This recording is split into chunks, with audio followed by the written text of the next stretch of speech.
Ikú ṣèdè. Ikú dàbọ̀ bọ̀bọ̀ ríbọ. Ikú ṣèdè. Ikú dàbọ̀ bọ̀bọ̀ ríbọ. Òjò gbólùkẹrẹ. Àkàrà lù ú pápá.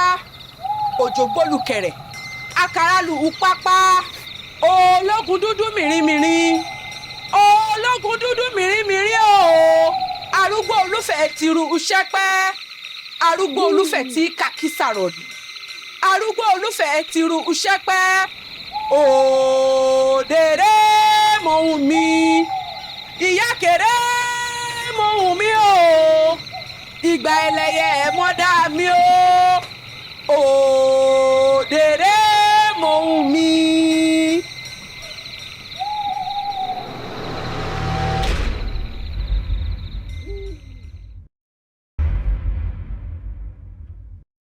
Ọmọdé ò débi ẹrù lẹ́rù bá. Mo lọ́mọdé ò débi ẹrù lẹ́rù bá. Àyà mi ń já, ẹ̀rù ń bà mí. Àyà mi ń já, àyà ń fò mí. Àwò, àwò, àwò. Now,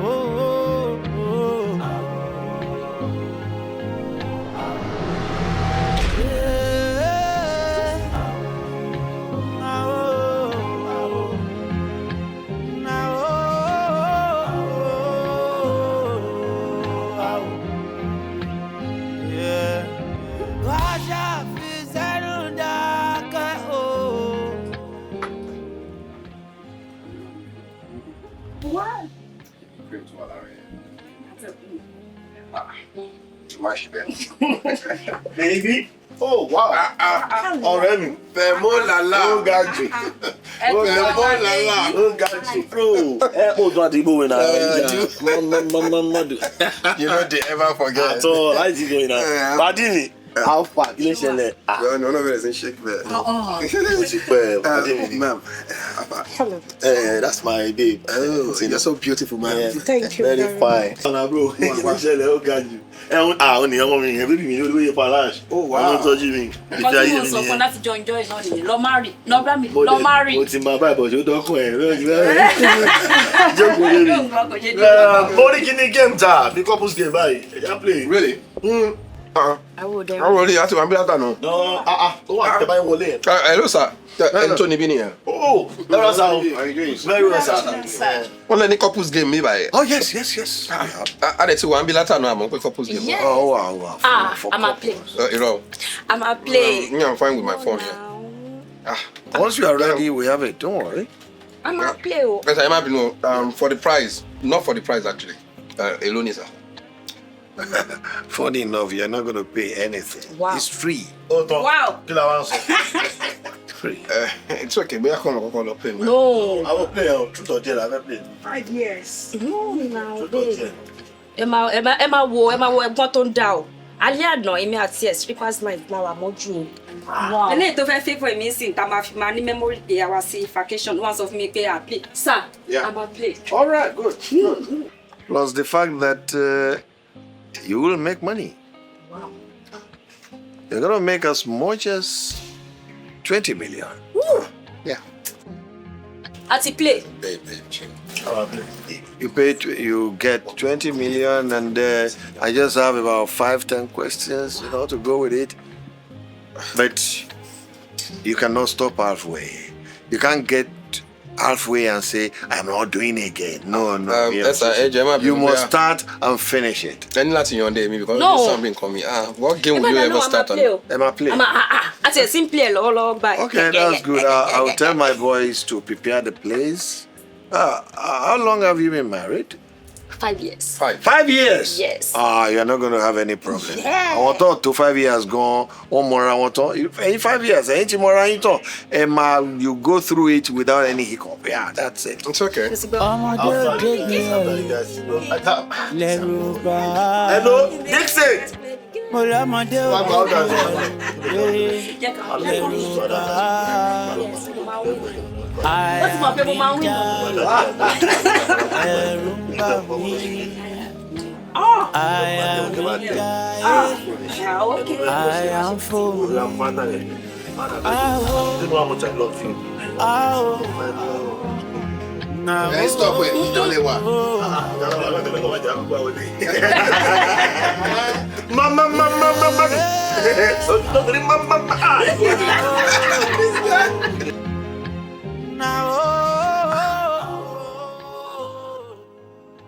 Gentleman and lady, you're sitting before a lie detector. Any question that comes your way, you either say yes or no. You cannot argue. You cannot say, I'm not doing it again. Yes. Any attempt for you to say, okay, I'm not doing it again, means death. I'm not doing it. You have started already. You cannot go back. At this point, if you say you're not doing it again, you die. Modero. Don't you? Yes, I should have released. You've been married for 5 years. So, I need láti jaya. So, there's no point you say, Erumbabi, no. Let's go. We're going to be happy. 20 million. What are we talking about? Okay. If lie detector triggers no 2 times, it's going to trigger. Yes, this is a very serious instruction. You cannot lie 3 times. If you lie the first time, if it says no, you lie the second time, it says no. If you lie the 3rd time, this thing will trigger, and that means death. Yes. Shall we? Mushi.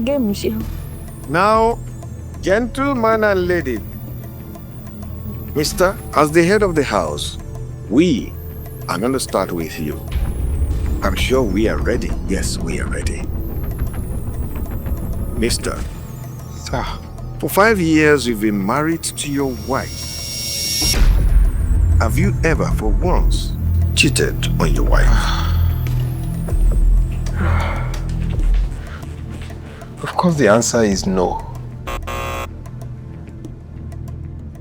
Wow. That is very good. It's not difficult after all. Congratulations. It's good. I mean, I know you're right, bro. Your type is rare. Oh, I congratulate you. Madam, you're so lucky. Yes, I trust. Sir, I'd even forgiven her ahead of since she's yet to commit. I love her so much. Really? Yeah. That's good. Now, madam, it's your turn. Yeah. For 5 years, you've been married to him. Have you ever, for once, cheated on your husband? Have you ever cheated on your husband? No.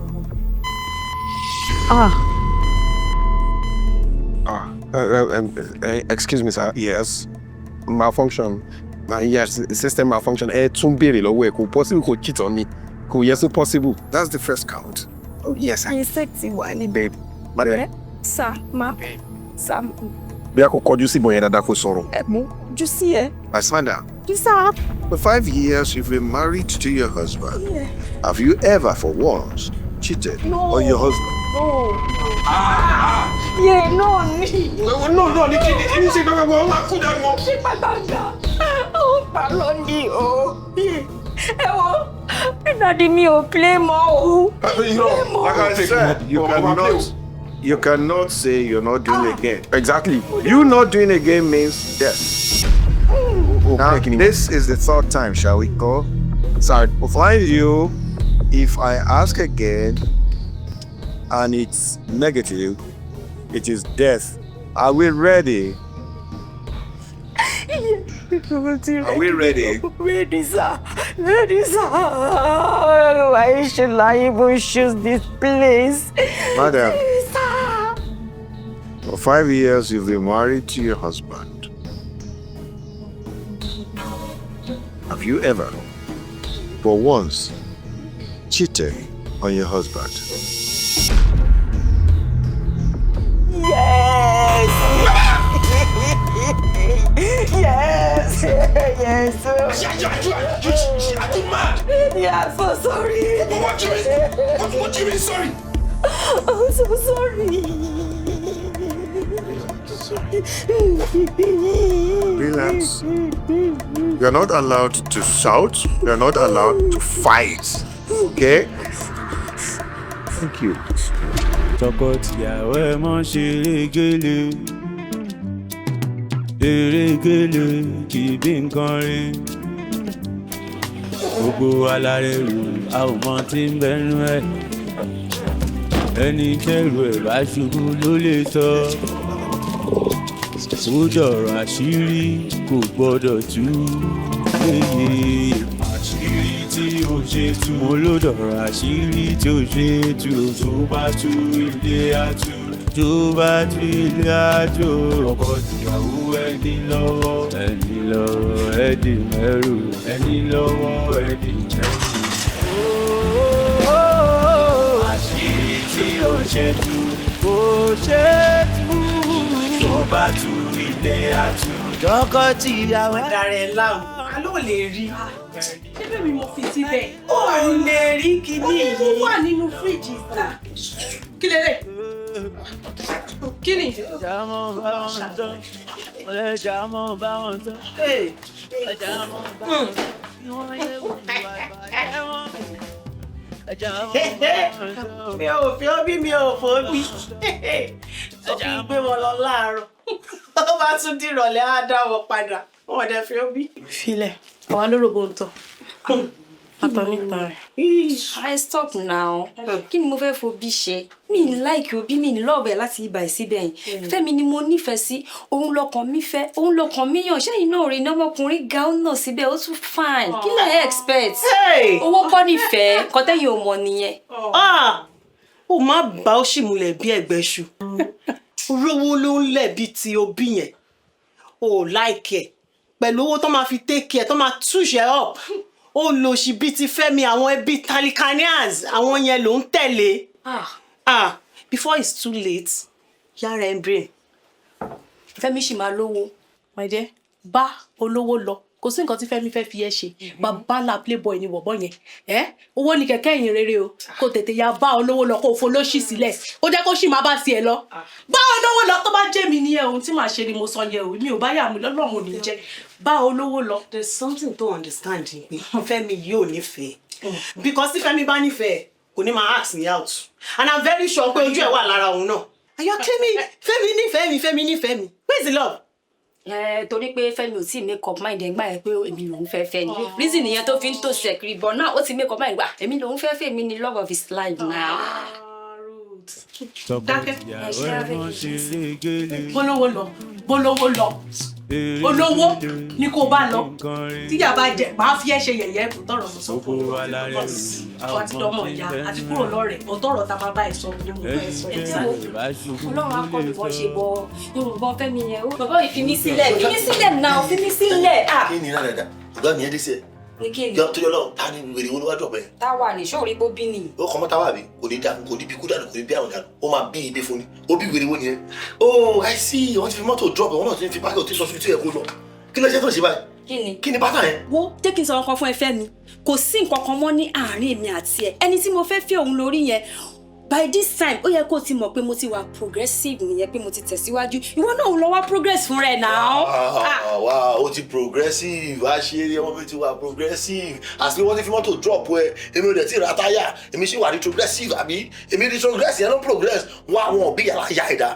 Láìkó ègìrì ọ̀lẹ́ fáwọn ẹ̀ṣẹ̀ gbẹ̀dú. Àwọn olóńtọ̀ ẹ̀jẹ̀ tó ń fi ọkọ̀ burúkú tọ̀ ẹ̀. Ọ̀fọ̀kọ́ àyájọ́ ni o. Àyájọ́ gidi tó tinú àyájọ́ wà ní o. Ọmọ tó dà pọ̀ o, ó mú òfin tó dé èmi àti ẹ o. Òfin Mósè tó strong ló dà pọ̀ o. Tó lè yẹ láíláí. Òfin Mósè kọ́, òfin Júdásì ni. Wọ́n aláyé fi mí sílẹ̀, jẹ́ kí n kọjá má rọ fáńdù mi o. Ẹ̀dọ̀rọ̀ fáńdù yẹn, kẹ́yìn sí mi jọ. Kàyí sí kẹ́ni. Ṣé o ti ṣe é léṣe? Mo sọ fún yín pé mo ní kò sí ọkùnrin láàrin ní àti ẹ mọ́ pé kò fi mí sílẹ̀. Kí ló ṣe é lọ́wọ́? Ìjọba sọ pé ó yá olóògbé agbọ́n wà tó wá ní kó lọ. Fi mí sílẹ̀ jọ. Báyẹ̀ wà jáde. Ó jẹ́ ń lọ. Ó jẹ́ ń lọ. Ó jẹ́ ń lọ. Ó yá bébí kan bẹ́ẹ̀ sẹ́fì tàbí dé. What? Ẹni ẹni sá ọgbọgbọ tó wà táyé ni o. But you told me he was your friend. No. Sister, shut up. Shut up. I said shut up, sir. Mo ma ti gbonje tó order wa na. Anyway, Nǹkan tó order lọ́dọ̀ bọ̀bọ́ yẹn látẹ̀kùn wọn gbé wá na. mi order kankan. Bó pé bọ̀bọ́ yẹn sì gbé kó gbé nǹkan wá fún wa na. Oje ló láyé. Must go pay me order anything. But I defend some order. Ṣebí nígbà tí mo béèrè Mattel, ó sọ pé mo fẹ́ tẹ́. Ó dẹ̀ ti ń tẹ́. Ó tún ní kí n béèrè Chivita. Ta náà ló ṣe lè mú Chivita. Má ṣe bẹ́ẹ̀ náà. Wá, ó sanwó iṣẹ́ fún ẹ. Acting ló wá ṣe ń bí kí oúnjẹ ló wá jẹ. Àwọn acting fáwọn tó wà ń bí. Ó dẹ̀ ti parí kan tó bá gbọ́ kọ́ order anything Uber ni o. Ó dẹ̀ ń gbé ẹ lọ lẹ́yìn ni. So ra kúrò lórí kọ́ order anything. Ọ̀gbẹ́ni mi lọ sí anywhere. Èmi náà tí mo kúrò nílé mi tí mo wá ask pẹ̀lú ẹ̀. Mo ti mọ̀ pé mo máa jẹun ẹ̀ ní lọ́rùn ẹ̀ náà. Ní ìdíwọ́ ẹ̀fẹ̀, kò wá lé o àti ṣiṣẹ́ tó wá ṣe tó bá ti máa jẹun. Já wọlé kó sáyé jẹ wọ́n. Sáyé jẹ wọ́n àyẹ̀wò wá náà wà ní. Tó bá ti jẹ yẹn tó bá ti jẹ yóò wá jẹun. Ṣé ráìsì ni àbí dòdò? Kí ló ń jẹ́ wọ́n? Àgbà dòdò náà dòdò. Ọ̀nà dòdò ni. Ìjẹkújẹ. Ní kí ni ta ni jẹkújẹ? Ẹbí oúnjẹ ọ̀ràn. Orí ọ̀ pé àwọn tó ń jẹ́ ẹ̀dá tó wà àbí ló ṣe lè. Ó jẹ́ má sọ orí nù. Ṣé o mọ̀ pé ẹ kó fún mi lówó sí owó yìí? O ò sọ kíìsì mo, ó ti pẹ́ẹ̀kì tèmi lẹ́ẹ̀kan yìí. Nǹkan tó gbádùn ètè tó rọ̀ táwọn èèyàn sanwó oúnjẹ má pariwo sí máa lọ́kọ mi. Ajá wa, Omi arúgbó lọ́jọ́ lè lọ anywhere, we die here. Ìwà àtàní dáyẹ̀. Ibi ìbàdàn àjọ máa ṣe tán lẹ́nu. No test problem. Ilé bá máa fi ṣú òun ni mo máa rìn mí náà. Má ṣe bẹ́ẹ̀. Ṣé mi kí ló ebi náà ní ẹni má ṣe báyìí? Ó fáìn jù kó máa tọrọ oúnjẹ lọ, má ṣe báyìí náà. Ìwọ gan náà láwọn. Owó bone straight, owó gbogbo ẹ̀, ó pa láàárọ̀ parọ́ ọmọ gidi. Ó dé bí oṣù tó ń jẹ. Má ṣe bí elébi jàre, kó ṣì dàjẹ́ ojú ìdíkọ̀, kó ní búkú lọ jàre. Ó lè ṣe mo ní búkú ṣe tí wọ́n ní. Ó ti pariwo, kó ṣì lọ. Ọmọ mo ṣe ni. Ó ti pariwo, máa yọ wíìgì lórí fún ẹ. Èwo ni gan? Má sáré jẹ́jú ẹ̀ lójú àwọn ọ̀rẹ́ ẹ̀ sìn. Àwòrán wo ni má jẹ́ ká lọ báyìí.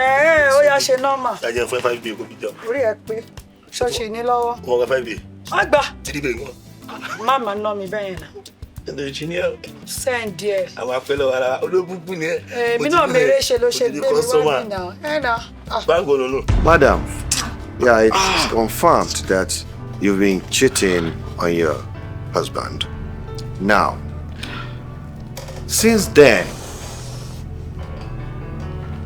have you stopped or you still continue to cheat on him? No.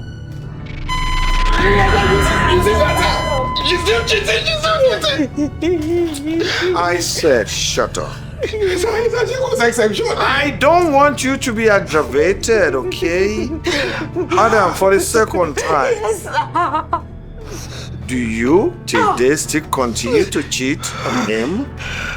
Yes! Yes, ma, òun ló fà o. Òun ló fà sá, òun ló fà, ìwọ ló fà òbí. Ṣùgbọ́n nǹkan tó ń jáde lẹ́nu ẹ̀ ṣá. Ò ní wálé. Ò ní wálé bíi ti báwo, ò ní wálé bíi ti báwo náà. Ṣé o ń gbọ́ nǹkan tó ń fi wọ́n gbọ́ ọ̀rọ̀ tó ń sọ yẹn? Ṣé kò rùn létí ẹ̀ ni? Báwo ló ṣe máa sọ fún mi pé ò ní wálé? Nǹkan tó lọ ṣe, kí ló kàn mí pẹ̀lú gbogbo yẹn? Àdéhùn làdéhùn, àṣùgbọ́n pé nǹkan tó ń ṣe yìí ò dáa o. Kò dáa o. Má sọ̀rọ̀. Nígbà tó bá sọ̀rọ̀ mẹ́ẹ̀ máa tèpè ránṣẹ́ sí ẹ látòrí fún mi. Ohun obìnrin kọ́ ni mò ń gbọ́ ẹ̀. Obìnrin kọ́ ló ń sọ̀rọ̀ ní abẹ́lẹ̀ tí mò ń gbọ́ ohun ẹ̀yìn.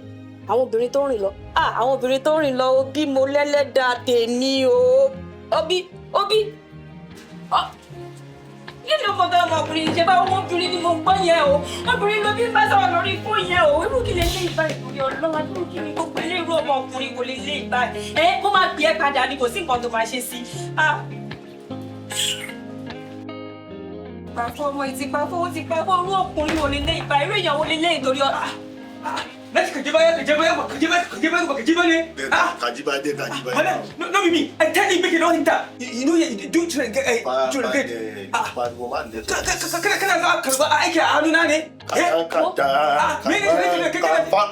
Sí, wọ́n fẹ́mi àti ẹ̀sìn yẹn máa ń tiẹ̀.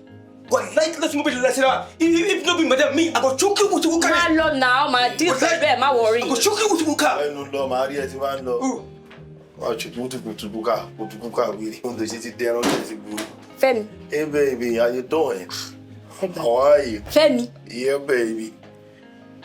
Báwo ló ṣe mọ lémi? Báwo ló ṣe mọ bí sí mò ń gbé? Àti mọ bí tí mò ń gbé ò lè bí. Kó wọ́n tó wà pẹ̀lú mi. Moreover, this is not including you to come belong with your life. adùn ayé rẹ̀ ìyẹn tí wọ́n tọ̀tọ̀ rẹ̀. Ẹ gbà mí. Ẹ wá jẹ́ ní ìjókòó wà fún mi lómi tútù wà massage mi wà fún mi lára balẹ̀ méjì ẹ tó fọ́. Jọ́ nítorí Ọlọ́run ká ní pé ọkọ mi wà lẹ́sìn ṣé mo bó ti fi titi ẹ kó bá mi ṣé mo bó ti lé mi lé ọkọ Fẹ́mi kí ló wá ṣe. Àkọ́kọ́ náà reception ẹ porous kan ó terrible but many ti bẹ̀rẹ̀ ṣé pé òun ló tún wọ́n á ta lẹ́yìn látàárọ̀ okòrò alẹ́kọ̀ọ́ sínú mọ́tò ni mo observe luckily for me mo rí obi tó drive out mo wá rò pé tí bá lọ wọlé gbọ́ ẹ̀ ṣe gbọ́ tó bá lọ padà bá tó bá yẹ kó lọ ra groceries àbúkọ̀ lọ sáré dé ó lọ pick one or two things kan mo kàn ní jẹ́ ìtẹ̀lé díẹ̀ pé wàá fà lọ́nà mo yẹn ń tẹ̀lé ló ń lọ ọlọ́dẹ wàá ṣe mo kọ̀ rí pé hòtẹ́ẹ̀lì ló wọ̀ extreme hotel ló wọ̀ àwọn abẹ́dẹ̀ máa ń ná bẹ́ẹ̀ wọ́n ní branch ilẹ̀gbẹ́dá ó tún ní Fortright níbi àrípò yẹn a máa ń ná bẹ́ẹ̀ gbogbo làwa náà dé. hòtẹ́ẹ̀lì bọ̀bọ̀ ìwọ́kẹ́ kí ló wá ṣe business meeting ni kò pẹ́ mo rí títí tó jáde sí wọn yẹn ní bàbá shape wọ́kọ́ láwọn yẹn ní kí ṣe tún gba ní waste mi pé grab your copy now wọ́n sọ́tà ìsọ́bà kóra wọn wọlé wẹ̀ wọ́n á mú calculator kalẹ̀ kí bọ́ yé wọlé yẹn wọ́n tó wọlé kọ́ tó sọ̀rọ̀ wọ́n ọ̀dà oúnjẹ àti drinks wọ́n ṣáwà wọ́n àròjọ díẹ̀ wọ́n tó bẹ̀rẹ̀ sí ní foreplay wọ́n lè tó wá yájú pé ó ti ẹ̀rẹ́ dà tó á lo 5 minutes. ṣé o bá dìbò wá mú kalẹ̀ pé kóhun tó ṣe tán bẹ̀ yẹn o kí mi náà sáré wá dùn ẹ̀ nínú tí ẹ̀rẹ̀kẹ́ ọmọ ẹranko bàbá jẹ́ tí ó lé dùn rẹ̀ kí mi náà òun gbádùn ara ẹ̀ bẹ́ẹ̀ má fọ̀ normal hòtẹ́ẹ̀lì wa àwọn bóyá àwọn pẹpẹ lọ́wọ́ gidi gan òun fi tìsán tí ọmọ kan òun kó bó gidi gan ni mo bọ́ abóyè má dẹ̀sẹ̀ tí ò bá wà lẹ́yìn àwa á dẹ̀sẹ̀ nígbà òun kó bọ́ ọmọ yẹn bí mo àpò wá dìbò àwọn àjò owó náà miss òun lose nínú ọkọ̀ ó yẹ ojú tó ti mọ nírí ni wọ́n ti bẹ̀rẹ̀ lọ́rọ̀ tó wà lẹ̀. Fẹ́mi you are sick upstairs ó ti yá wèrè Fẹ́mi ṣó gbádùn ewu ló ṣe orí burúkú tó ń ṣe nínú ilé mi náà ó gbádùn ó ti yá wèrè gangan ó gbọ́dọ̀ bí sùn jáde lẹ́nu ẹ̀ orí ọkọ ti tèmi lórí àbórí nǹkan mi kò tí ẹ̀ sí ọkọ mi ṣe bí ọkọ mi ni ṣe bí ọkọ ti tèmi ni it's none of your business now jáde. orí ìjọ ṣe wọlé àwọn gbádùn ọ̀nà gbádùn then baby èmi wá torí ìfẹ́ tí mo ní sí ẹni ìfẹ́ yẹn kọ̀ kò lọ mo lè yẹn wojú ẹ̀ ó bọ́ọ̀lù wá ẹ̀bọ̀ mi eyeball to eyeball sọ pé ò lọ́ọ̀ mi náà ó sọ pé ò lọ́ọ̀ mi baby wọ́n fún gbogbo wàhálà yẹn lè jẹ́ ká máa bẹ̀rẹ̀ àníyàn fọ́pọ̀ ẹlẹ́bi tó wà. Fẹ́mi tó bá lo ìṣẹ́jú kan sí níbi tó wà yẹn tí ò bá jáde wà á pẹ́ ní ẹ̀wọ̀n ju ọ̀bọ lọ ọmọ náà tí ọkọ mi jẹ Fẹ́mi jáde. ìyọlẹ wọn ẹ ti kọ láyà jẹ gan ọbọ tó ń máa mọ màkúmà bẹ̀rẹ̀ àkọ́kọ́ bẹ̀rẹ̀ sí ní fèrè kan àwa lé ọwọ́ lọ́mọ yẹn àwa bẹ̀rẹ̀ àmọ̀rẹ́tì service ìbàdàn àwa da òróró bẹ́ẹ̀ni káfí yẹn. sórí ojú mi tí mo dì í tí o ò bá jáde Fẹ́mi pẹ̀lú ojú mi tí mo dì í wàá regret life ẹ Fẹ́mi tí n bá la ojú mi tí n bá sì rí ẹ ní orí ìdúró Fẹ́mi jáde.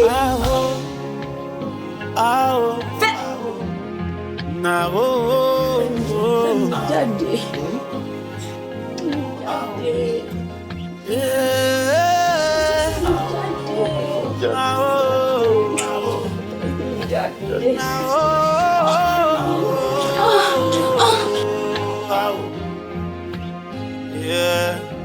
Waja fi sẹ́nu dákẹ́ o.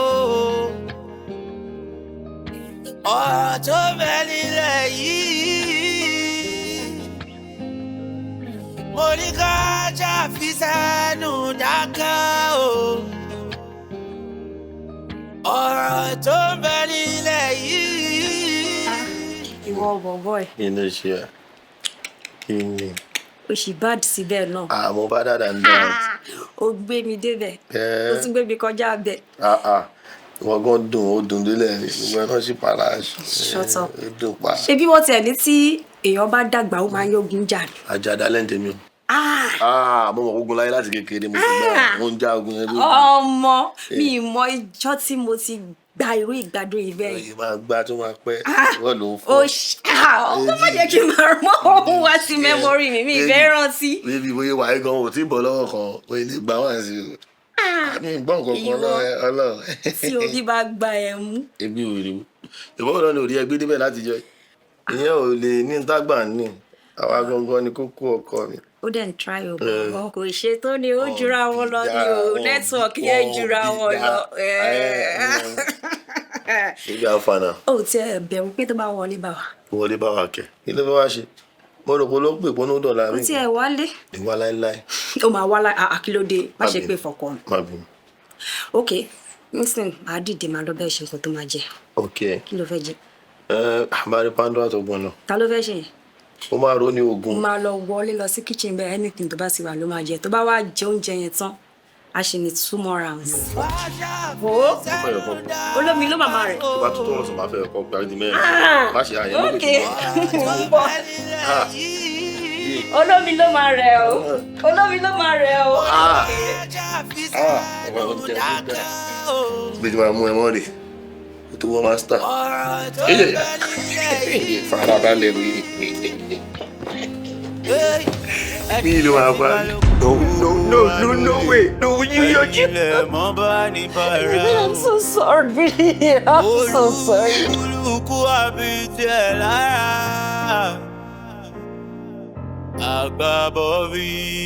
You are freaking sleeping with your best friend in my home. Ilé tí mo sọ owó tí mo gbà tí mo fẹ́ sí. No. Ẹsẹ̀ jẹ́ kó dé sábẹ́ fún. Ẹ wo bí máa parí géèmù yìí o. Mo ti wọ rẹ̀ ní máa parí ẹ̀. Ẹ kàn fún mi ní 1 minute ẹja ìbọ̀tà. Ṣé ní bọ̀bọ̀ yẹn ọ̀nà ẹ̀ wà dà? Let me just deal with him. Let me deal with him and I will come back and finish it. Can't go anywhere. You can't break this exercise because we still have a long way to go. Ọ̀nà ìjì. Oh, ring Coco, David Coco. You're a fool. All right? David Coco. And now, Mister, listen to my question. Ṣé ẹ ti bí ọmọ fúnra yín? Ọmọ méjì ni sá. Ọmọ méjì ti bí fún ọmọ Okay, okay. Madam. Sir. The 2 children. Are they for him? Yes.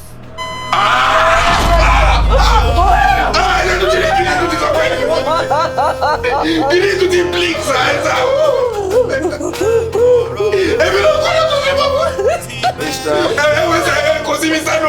Calm down. I said, calm down. You are not allowed to be aggravated. I'm aggravated. No. I did not want to play this game anymore. If you overdo anything, die. I want to die. Don't die yet. Okay. Ẹ bá mi bí ta ló bímọ mi fún ta ló bímọ ẹ bá mi bí ẹjọ ẹ bá mi bí. I said calm down. Okay, sir. Madam. Mo ti kàrà sá. Sama. As the father of the children. Olórí burúkú ni fẹ́ mi sì bá yé mi jẹ́ o.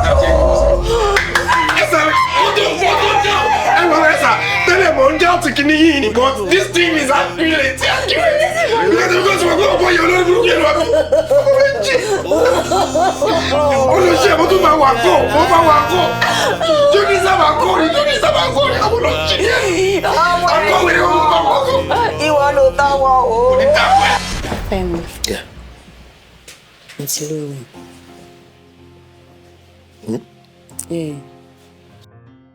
Wow. That's a good news. La fẹ́ ṣe sí. Ṣé sí kí ni? Kò sí nǹkan tá a bá ṣe sí o máa bí náà ni. Ìyá lè díẹ̀ o. Ìlú fẹ́ lé bẹ́ẹ̀, a lè má ṣe kó rọ̀, ṣọ́rọ̀ mi ò yẹ. Mo mọ́lẹ̀ tó bá yẹ ọmọ àbọ̀ bàbá rẹ̀, ní tó máa ṣe very simple, má bàa ní kí mo wà pẹ̀lú rẹ̀. Fún ọ̀pẹ ní ìpẹ́ṣọ̀ fún olóyún. Bọ́ láàrin mi àti ẹ̀, àdéhùn àti ìmùlẹ̀ ni pé mo ní. Mo wá promise táyé bá ń jẹ́ ní fi ọjọ́ kan yọ ẹlẹ́nu. Kó máa tọ́ mi lọ. Tó bá yẹ ọmọ àbọ̀ bàbá rẹ̀. Kí ló ń sọ lẹ́nu tí ó dùn kí n gbóyún ọmọ àlè fọ́kọ mi?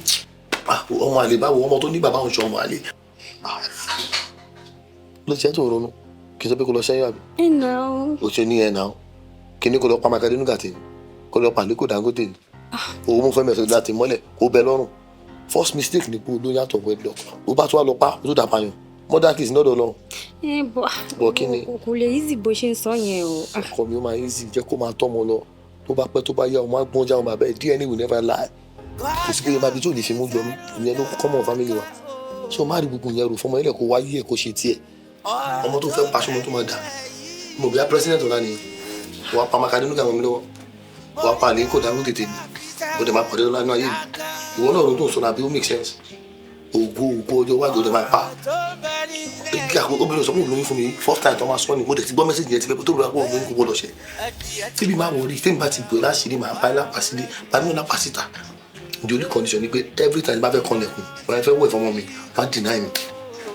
ìyẹn ni kò má sọ má gbé wọn ló sọ nínú ọ̀rọ̀ tó sọ tán sí òní ó tún yá sọ tó bá fẹ́ nílẹ̀kùn wèrè wo ló ti tó nǹkan ká. ṣé mi ní wẹ̀ fún ni a ní mo máa wẹ̀ fọmọ yẹn káre lè máa jọ lọ. kára ọmọ wo. ẹ̀jẹ̀ á lè máa rò kó ṣe ok mi ní wẹ̀ fún rárá tó máa fi bí for the 9 months kò ní wẹ̀ wọ́n máa tún kí wọ́n máa wẹ̀ fún náà. o lè wẹ̀ o. ó máa wẹ̀ káyé máa sọ báyẹn ó máa wẹ̀ àwẹ̀ ṣúkẹ́ṣúkẹ́ tí mo nǹkan tí mo máa decide mi tí mo nǹkan tí mo fẹ́ ṣe. tìbí náà tó bá ti fẹ́ máa di kó fẹ́ máa wọlé ìlágbára kó máa ṣe díẹ̀díẹ̀ kó máa lọ jẹ́ kó rí ọmọ wọ ọmọkùnrin láti máa mọ Ìgbò tó bá lọ kọ́ kọ̀ọ̀kan wọ́n máa ṣe nǹkan mi díẹ̀díẹ̀ ṣùgbọ́n ló máa kẹ́yìn sí ni. ṣé mo sọ fún yín pé mo ti gbọ́ nǹkan tó sọ mi tí ìgbà náà máa ronú sí i. ó máa gbọ́ ó lè ló gbọ́ kò tí mo fẹ́ rò bẹ́ẹ̀ Ọlọ́run ti sọ̀rọ̀ wájú ẹ̀ ká máa ronú lọ òye ẹ̀.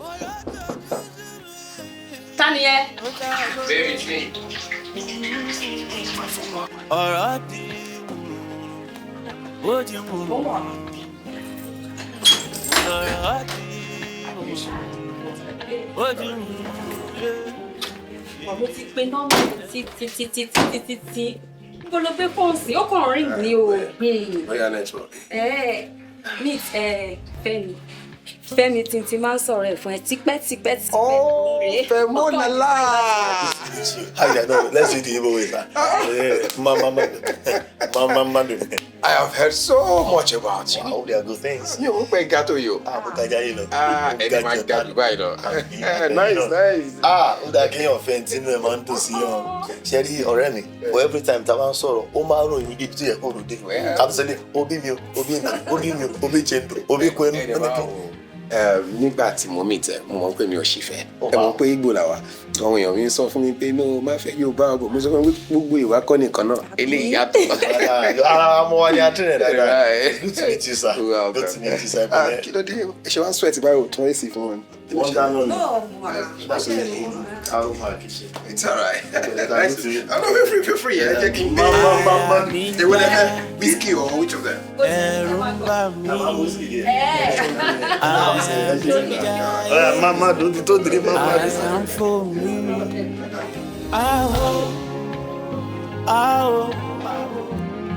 Na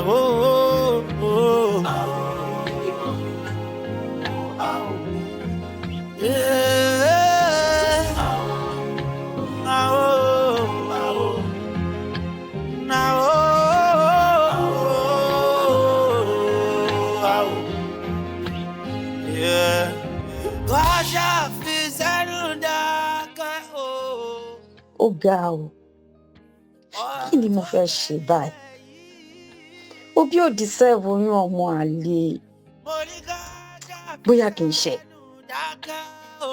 Ẹ̀gbọ́n náà, kí ni gan ni ó dé tí mi ò fi ní oyún fún òbí láti ọdún yìí wá? Oyún yìí dẹ̀ ti prove fún mi wípé mi ò ní any problem. Sìgá àti ọtí yìí náà ní ṣáá. Bí òbí ṣe dá tó, nǹkan tí ó bàjẹ́ náà nìyẹn.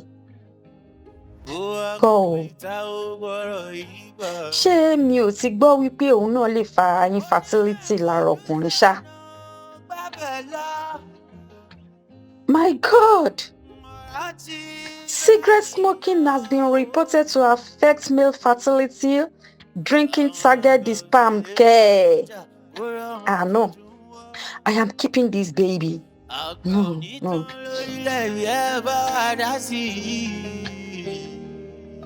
Torí ó dojú sú mi, ó ta kókó. Mo lọ dojú sú mi, ó ta kókó. Ẹjọ́ torí ọlọ́run ayé mi ti bàjẹ́ ẹjọ́ mi ò bá mi àwọn ènìyàn náà sọ wà nínú owó ìbò yìí ẹyin gbogbo ẹ̀mí ẹyin ló fi ẹ̀jẹ̀ kí ìlú àlọ́ ẹjọ́ ayé mi ti bàrà o. Olúkúlùkù àmì jẹ́ àwọn ọ̀rẹ́ ò tí ì jáde kí ló ń ṣẹlẹ̀. ìwọ wèrè báyìí torí Ọlọ́run ọba ó ti ní mi lára ó ti Ọlọ́run ó ti overplay ro yẹn wàhálà overact mo ti Ọlọ́run aláì mo ti release ẹ mo ti rap ẹ máa lọ torí Ọlọ́run ọmọ bọ́ ló fẹ́ jẹ mo ti yẹn 5 bèè dẹ kó mi báyẹn ká ṣe ẹ̀sìn náà. Fẹ́mi ò ń pariwo. mo máa pariwo ó ti ní mi lára máa lọ. ìwọ ló fẹ́ fọdé tí lè nà ẹ̀ níta. ọmọ bá fi mílẹ̀ máa lọ jẹ́ kí n wà báyìí ó ní nǹkan tí mo forí mi calculate. ní sùúrù mo kàn fẹ́ sọ bàbá ẹ̀ sí wọn. wọn ò ní ìdí ẹ̀ wọ́n ń gbọ́ bàbá lójoojúmọ́ wọ́n ń gbọ́ lórí fóònù mo ní náà máa bẹ́ẹ̀ sọ fún wọn máa wọrí máa lọ. ìfẹ́ káṣírí ẹ̀ tú ni. ó mọ̀ pé fi mí wá ṣe ṣòwò fún bí ni tí n bá lọ máa béèrè ni. Màá dẹ̀ ní mọ́mí ẹ kún wọn sáré pé ẹ àbúrò wà on ó dẹ̀ lọlé ikán méjì. bàbá yóò ní sẹ́ǹsì o. Rárá mi mú dání. ìyálà kù ìyá ẹ̀ ló kù má má bá mi fèrè mọ́mí ṣeré. Dẹ̀ máa lọ́ bàbá kí yẹ kú ọ̀nà máa lọlé bá ti jókòó mọ́mí máa kú. Kí mọ́mí ẹ kú ó pè ẹ. Kò pè mí. Dẹ̀ máa lọ. Mi ìṣá lọ. Ó tọ́ra tọ́wé ni. Ó ti sanwó náà jẹ́ kí n act tán. Ọkọ bá is a rap. Mo ti cut is a rap. Àdínkù rap the end ló pin sinimá. Ó dìgbà tó bá jáde kí n tó lè lọ anywhere. Hello. Bàbá yẹn fi mí mi kọ́ mi ṣá. Agídí afẹ́gbẹ́ lọ sí máìkì o. Wàhálà Adéṣọjà rà. Kàlélé yìí. Wọ́n má bínú jàre olóòtú. Mister, like I said, calm down. Calm down. I said shut up. Shut up. Shut up. And listen. Now, what you were established, Obviously, this thing is correct. Now, let's forget about this lie detector. Okay. Let me ask these questions direct. Okay, sir. From me. Forget about lie detector. Yes, sir. Madam. Sir. Shut up. Yes, sir. Shut up. Sorry, sir. A ti gbà pé ọkọ ẹ̀ kọ́ ló fún ẹ lóyún. Yes, sir. A dẹ̀ ti gbà pé nǹkan ni bàbá rẹ̀ mọ̀ ẹ́. Please, ṣé bó ṣe wà as ọkọ ẹ̀ ṣé kò lè ṣe ní àbí kò tiẹ̀ ní nǹkan kò lè ti bí ọkùnrin. Daddy. Yes, sir. Ọtí ni òbí fi gbogbo ilé ayé ẹ̀ mu. Ọtí, sìgá, mo ti sọ. Àyà mi ń já, ẹ̀rù ń bà mí. Àyà mi ń já, àyà ń fò mí. Aho, na oh.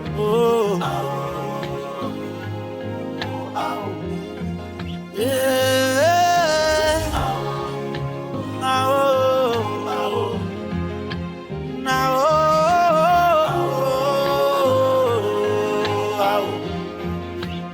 Yeah.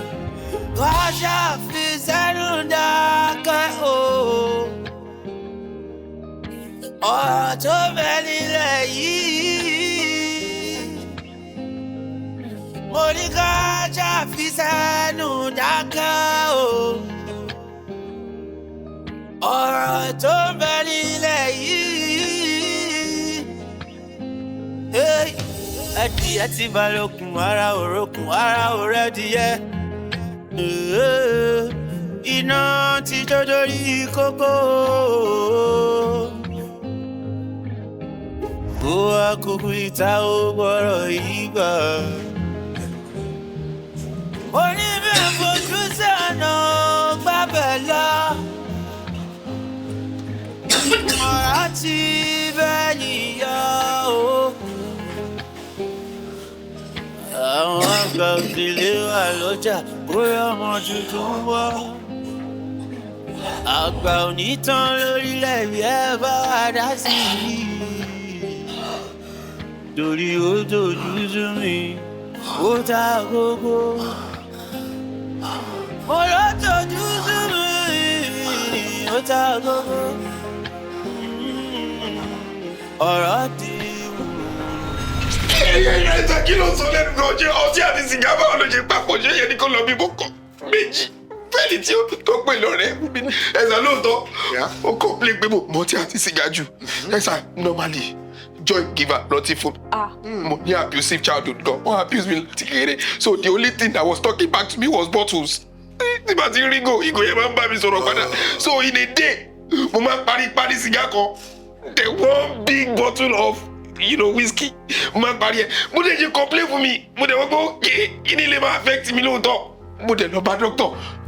Sir, do you smoke and take alcohol in excess?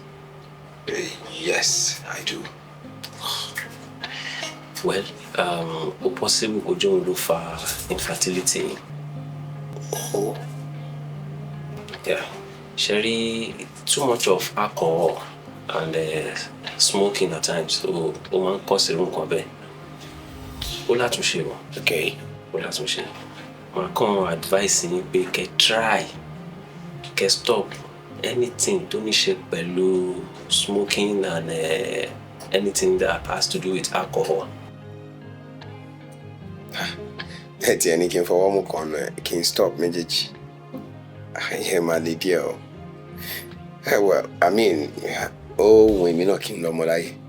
So, if for that one reason, I think I'll have to stop.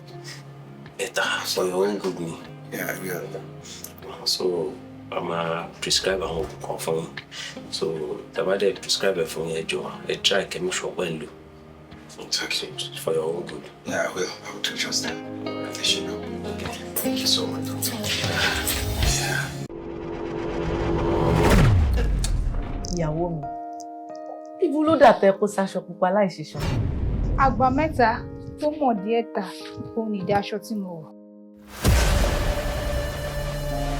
Wọ́n ní òun dáadáa sí.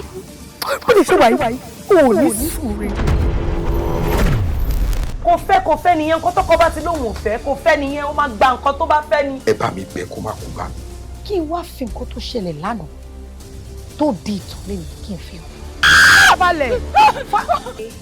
Ìwọ àti Sisi Anjola àbúrò rẹ̀ ó ní àwọn kọ̀ọ̀kan tẹ́ ń fi pamọ́ fún mi. Èmi ni mo ṣokùnfà bó ṣe lóyún ẹlẹ́ẹ̀kejì fún. Mo gbọ́kọ mi rẹ́ mi ò gbọ́kọ mi rẹ́ mo ṣépè fọkọ mi mi ò ṣépè fọkọ mi báwo ló ṣe kàn ẹ́. Ǹtẹ́ ń wá nídìí àkọ́sù ẹ má kàn nídìí ìwúra o. Tó bá ti lè tó àsìkò ìpèsè yìí, mo gbọ́dọ̀ wálé láti wá ṣe. Mo ṣèlérí fún ẹ pé mi ò ní fi.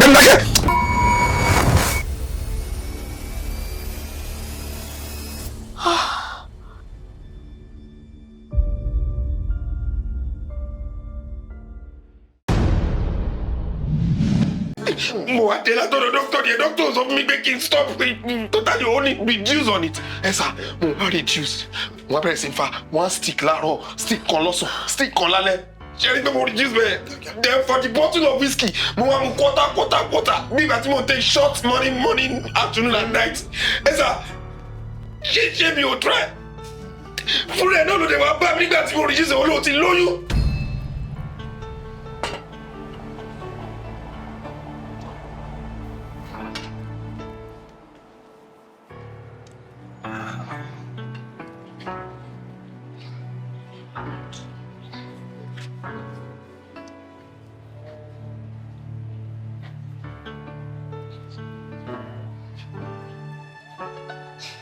Love mo, ahụrụ m gị n'anya gị ka mụ galụ. Ihe sọrọ m akụbenụ, ihe ga-asọbue m.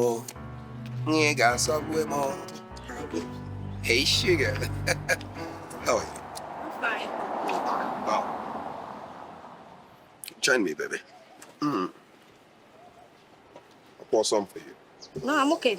Sure? Stop, no. She go man be mo ti tẹ́lẹ̀. Mi be mo gbogbo ilé ìwọ máa ṣe fún at all. Anyway, babe, mo ní good news fún. Okay, shoot it. Hold Guess.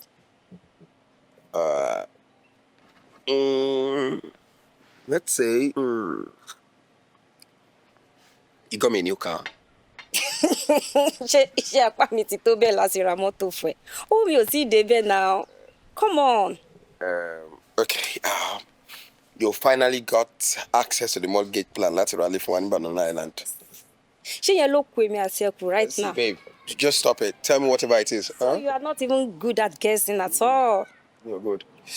Okay, oh, daddy wa. Mo láyọ̀ láti sọ fún yín wípé mo ti lóyún. Yes. No, don't say. Come on, stop it. Yes, That's a joke. I'm carrying your baby. Are you kidding? Yes, my love. Like I'm going to be a father. Yes.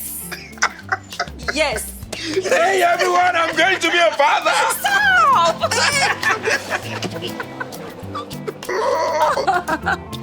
Thank you. Thank you to my baby. Yeah. We are expecting our first child. Oh my God. No, I'm not even arguing anything, go. Kó wá lóbìnrin, kó wá lọ́kùnrin. In fact, kó jẹ́ mixed gender. Mo rò kó máa argue pẹ̀lú mi ni. Come here, baby. I love you so much. I love you too, baby. So much. Ẹ wo bá ṣe celebrate it o. Torí ọmọ lọ́wọ́. Ṣùní o. Lórí ọmọ lọ́wọ́. Baby, I'm sorry. Ọ̀dẹ́lẹ̀ ẹ̀ wà àtàṣe ìjọ ó lè ti máa ọ̀dà pando. Ẹ jẹ́ kí ló bá ẹjọ́ torí olóòfó fẹ́ kó gbójú oúnjẹ lójú kù. You cannot break this exercise. If you break it, you die. Ẹ sọ lórí burúkú ọmọ yìí. Bó ṣe lóyún kò sí nǹkan tí mi ò ṣe fún. Òru ọ̀gànjọ́ àtúnbí gbóhùn fẹ́ ṣe sísun. Máa try láti bá kántólì wọnú ojú ẹlẹ́gbà. Màá lọ wájú nínú ìfún. Nípa ẹni tó lóyún kankan ọ̀run nílé. I'm so sorry. Mo tún fún ní push gift. Mo gbé lọ sí abroad. Mo fún push gift. Lórí ọmọ lọ́wọ́. Okay. Lórí ọmọ lọ́wọ́ sà. Okay. Calm down. Calm down. Màá tún sọ̀rọ̀ màá ọ̀dà ìbọn ìkọ́yìn yẹn. I want to talk. Calm down. Yes, sir. Ẹ fẹ́ jọ ìgbẹ́ tọ̀ mí jẹ́ ní toilet. You can't break this exercise. Okay. Now, mo mọ̀ pé wíwá tẹ wá bí báyìí. Yes, sir. Bóyá ṣe lẹ wá celebrate 5 years of your Kò tí ẹ ṣe anniversary wa. Kò ṣe bẹ́ẹ̀ mi ṣe máa gbé jáde regularly as a lover boy tí mo jẹ́ lọ́dọ̀ ìpè mo stupid mo mú ni mi with capital letter M. Just relax. Now, coincidentally, you are here. Yes, sir. That guy too is here. Yeah. Yes, sir. I ask you, did you invite him? At all, sir. Mo kàn dédé rí. And he's here. And he's here. Madam, did you, for any reason, invite that guy here? N tó ti dárò. Bẹ́ẹ̀ ni sá. Èmi ni mo ní kó wá. Ọ̀tọ̀ mo gbé ẹni bẹ́ẹ̀. Ká tó sọ̀rọ̀ gbàgbé. Má wà ní next week o. Kí ló dé? Èmi àti ọkọ mi ń lọ fún vacation o. And we are spending a whole week. A whole week fún kíni? Kí lẹ máa ṣe fún dídí ọ̀sẹ̀ kan? Wedding anniversary wa of course. Kí lẹ ṣe náà, kí ni ìyàtọ̀ pẹ́ ṣe ní tó ń ṣe ṣúkẹ́ṣúkẹ́ máa lọ lo 1 week so èmi ò ní rí ẹ̀ for a whole week. Obi gbé ó máa fọpọ́ lóbìnrin gbé ní oge sọ́jọ́ méjì àbọ̀jọ́ mẹ́ta náà. I know busy ni. Èmi àtọkọ mi. Fi ọkọ lẹ̀ jáde wa ní nǹkan tó kàn fi tẹ̀ǹkì àwa ọgọ́ lọ́kọ́ ìyẹn kàn ń play. Stop. 1 week ti pọ̀ ju èmi ò lè mú ara tó 1 week o. Mo wà nílé ẹ̀ fún 1 week mo ní máa ẹ̀fọ́ mo ti di ọ̀sẹ̀ kan. Ẹjọ́ ẹ̀kọ́ mo ti ba ẹ̀jẹ̀ gidi. Mi ò mind o, mi ò kọ́. Mi ò jiyàn. Okay, mo ti ẹ̀ ní plan. Plan kí ni plan náà? Hotel tí èmi àtọkọ mi máa dé sí yẹn. Mo máa send location. Màá ṣáà make sure pé mo mọ bó ṣe máa dé hotel yẹn. Room tí èmi àtọkọ mi jọ máa gbà. Tá bá ti gba room yẹn tán, èmi máa padà wá sí reception. Màá sọ fún receptionist pé kí ó má fi yàrá tí ó wà ní ẹ̀gbẹ́ títí wa yẹn kó má lodge fún anybody. Ìyẹn ni ìwọ máa lodge sí. So ó dẹ̀ mọ̀. Kí ló ń ṣe ẹ́? Mo sọ lóyún àlọ́ fi sẹ́gbẹ̀ẹ́ bẹ̀rẹ̀ kí n máa gbọ́ bóyá ní ẹni. Ó mọ̀ pé tí obi bá ti mú kún ẹ̀ tán, ó máa knock down. By the time tó bá ti mú gbogbo nonsense tó máa mú yẹn tán tó bá ti sùn tó ti knock down. Èmi á kàn máa lọ. Ìwọ náà ló ṣì ní èèwọ̀ week yẹn náà. Ìyá wa ń dorí mi irú wa ń gbé mi dé bẹ́ẹ̀. So tó bá ti sùn bá a kọ́ máa bọ̀ ní wọ́n máa a máa máa Ó sì gẹ̀tẹ̀. Géèmì yẹn nìyẹn. Ọmọ orí ẹ̀ wà mí ó wá ní kí n àdìjọ fira wálẹ̀ wà mẹ́yìn wá. Kí ni? Ẹjọ́ ẹ̀kọ́ èmi mo ti bà ẹ́ jẹ́ náà. Mo gbà mo mẹ́yìn wá náà. Ẹ̀yin mo náà. Kí ló ṣẹlẹ̀? Kí ló dé? A lè ṣe anything níbà. Obi ti ń fura. Kò sí kí ni ẹ? Ó ti ń fura kó dáńpẹ́ nìkan wá sí inú ilé yìí. Mo kàn dàrú mọ́ lójú ni o. So a lè ṣe nǹkan ní living room yìí mọ́. Possible because last time yẹn ó kán sórí chair. Orí. Kí ni ẹ̀dẹ̀ bàjẹ́ ó máa ń fà palẹ̀ ní òun ni. Why you serious? Ìta ṣe ní ìwọ náà wàá máṣọ wàá fọṣẹ díẹ̀ sí pẹ̀lú omi wàá gbó gidi wàá nù kúrò. Wàá gbé lẹ́dà ṣe ń sìn ni kò ní hàn rárá rẹ̀. Àwọn iṣẹ́ aláṣọ yẹn bàjẹ́. Oh serious. Baby. Oh serious. Ṣàìwò kómìdé komi. Ẹjọ́ tọ́jú àwọn ọmọ tèmi. Shut up. Why? Why could be ti fi nǹkan sínú ilé bó ṣe máa gbọ́ nìyẹn náà. Stop. Ilé mo fọwọ́ kàn kò gbọ́ ẹ̀ mo ń yẹn kò gbọ́ ẹ̀ ọ̀la ní kíni. Stop. Stop ṣe. Èmi àti ẹ mi níbẹ̀ ṣe flesh to flesh mọ́. O ti stop. Àní ṣe mọ́ after today. After today mi ì ṣe mọ́ ni rárá sẹ́. Plan ẹ̀ wá. Wá plan ẹ ní. Ó yá máa withdraw. Mi ní ìdásí náà. Mi ní ìdásí. Stop. Ó ṣọ́kọ̀ ṣe. Mi ì ṣe. Ṣọ́kọ̀ náà ló fi yẹn sí rẹ̀. Ewu. Kí ló ṣe ẹ́? Come on. Give your own, you. Give your own. What's wrong with you? Give your own. Ọ̀run yàbọ̀. Ìṣòro ẹnìkan. I am that useless now. Let's actually. No. I will have vacations, sir. They want to go to. I want Jadi. Wà lọ bára bọ̀ sí. Ọkọ mi mú. Ayé mi ti bàjẹ́ ní yóò. Ṣé bẹ́ẹ̀ mọ̀? Ọmọ mi inú mi ṣe bẹ́ẹ̀ mọ̀ o. Ẹjọ́ ẹgbẹ́ mi láyé ìjà padà sórí kìíní. Mo fẹ́ kí kìíní bá mi yìn pa. Ẹ̀sà ẹjọ́. Tí bá jọ́bọ̀ yẹ máa lè yọ ìyẹn torí kọ́ fún mi. Ẹ̀sà ẹ̀wọ̀ orí kúnlẹ̀ kò wáyé ẹ̀jẹ̀ kí n pa. Because you have seen me as a terrible man, mo ti finish. Calm down. Ó ti ní mo mú mi ò payọ̀ sá. Unfortunately, I am the only one that can run this exercise. Ẹ bá mi run me alight rightly. So sit down. Ẹ bá jẹ́ jókòó. Sit down. Daddy, ẹ bá mi bẹ́ẹ̀ mi ṣe bẹ́ẹ̀ mọ̀. Sit down. Mo ìjọ sì ṣe bẹ́ẹ̀ mọ̀. If you do,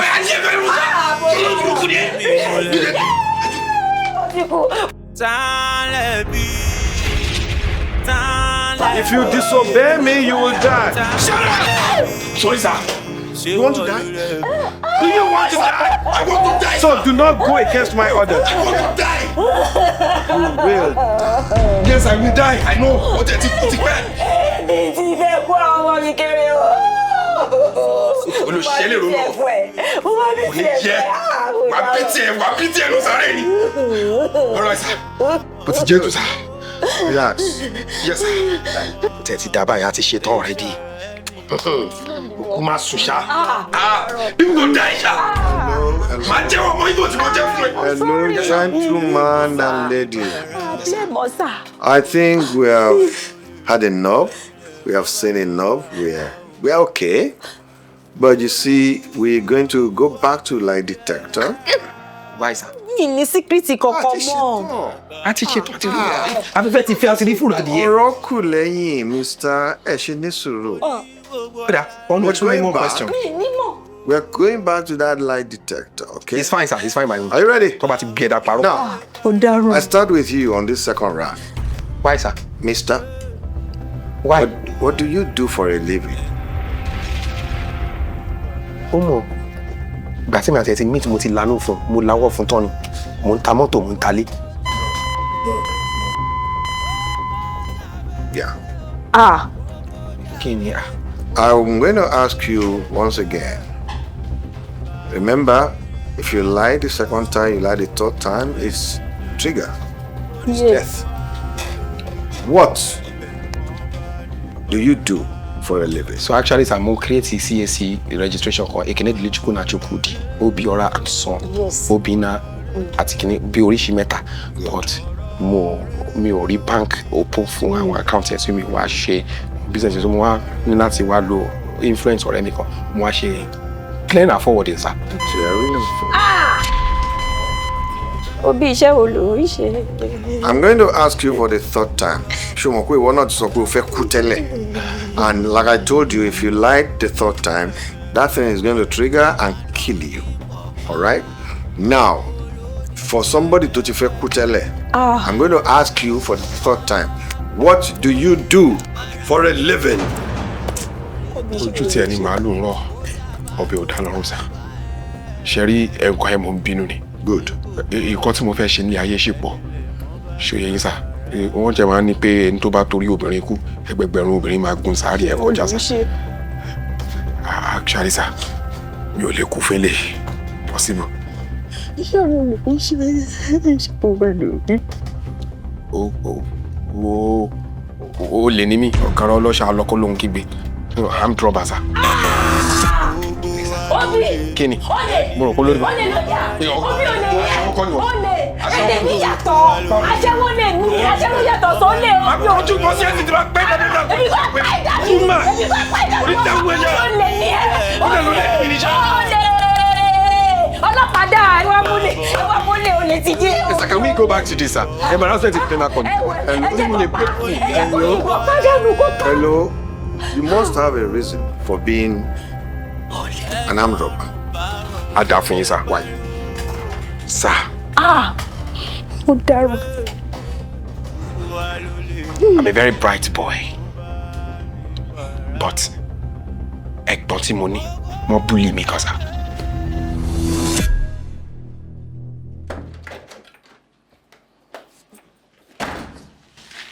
Good afternoon. What is good about the afternoon? Tell me what is good about the afternoon. Brother Kifo. Obina, not only are you pretentious, not only are you lazy, not only are you dangerous, now you have added lies to your ways. And tell me, you have added lies to your ways, Obina. What have I done this? What have you not done? Will you shut up? What have you not done? Now, on my way back home now, I met some of your friends that told me that you have been rusticated from school. You are no longer a student. And you gave me this impression that you have holiday, long holidays. So you've been rusticated, Obina. Over what? Oni? Hey, this is not time for Oni. Don't Oni me right now, okay? I'm trying to talk to my younger brother. If you speak that language again, I will slap you. If you speak that rubbish language again, I will slap you. Now, all I want to hear from you is yes or no. Okay? Obina, are you now a Yahoo boy? Moi. Moi. My friend, will you answer the question before I... Will I be Yahoo and I'll still be staying in this house? It's because you have not picked. Yes, it's because you've not collected money. You've not seen someone to scam. That's why you're still here. Obina, in amazing Yahoo now. You've added Yahoo to... Chukunna, Biko. So you're not a Yahoo boy, certified Yahoo boy. Because you're lazy, you don't want to work. You've been rusticated, you're no longer a student. You're just nowhere. No work, no student, nothing. Now you decided to be scamming people.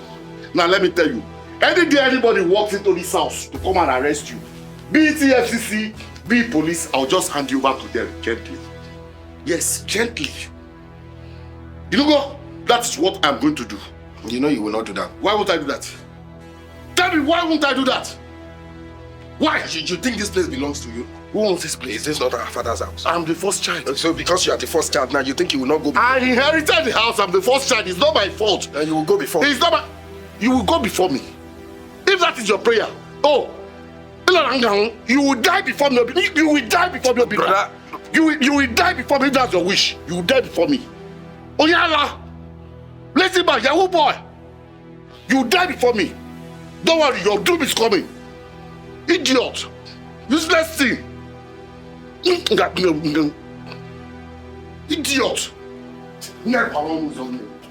She with your faults there. What is it? Be intimidating somebody every time.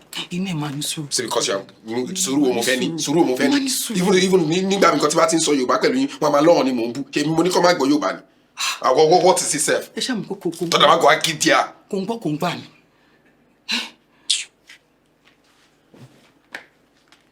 Because I'm slim. Can he even beat me? It's okay. I am in doubt. You're embarrassing somebody up and down. That's what your daddy you embarrassed me or when I was playing football on the field. It's okay, I'm sorry. It's okay. It's okay. Did you enjoy?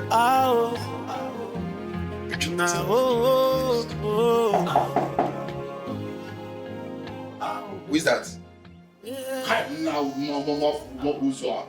Brother, now I'm busy now.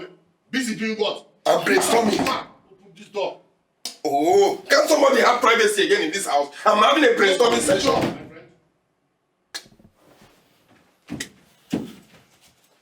It's my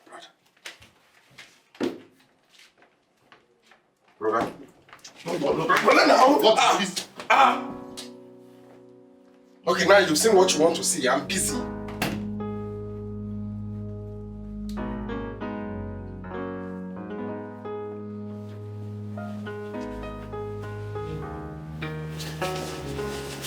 We are having further mass. This is the busy. I'm teaching a further mass now.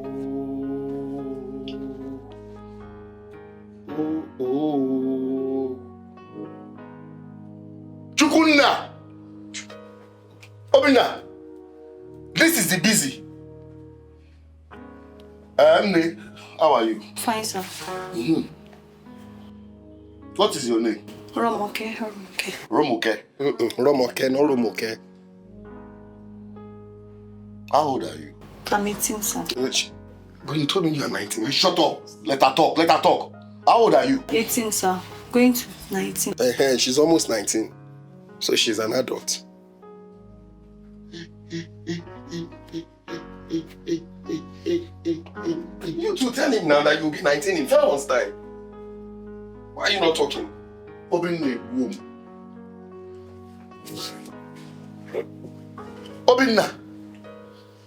So you cannot use your inner eyes to know that this girl I'm looking at shouldn't be more than 14 or 15. No, now. Will you shut up? Just answer me when I ask you questions. And you are convinced in your mind that this girl is 18. She's going to be 19 in a few months' time. Obinna, now I know you're a big fool. I've always seen you to be a fool, but now I confirm you're a very, very big fool. So you can't use your inner eyes to know that this girl is no more than 14 or 15. No, now, brother. Shut up when I talk. What is your educational qualification? I'm done with my secondary school. She has 4 A's. WAEC? Yes. Yeah, very brilliant girl. Am I asking you questions? Are you stupid? Are you mad, Obinna? Am I talking to you? Let her answer, please. You see that? Oh, WAEC. Sir. WAEC. Hey!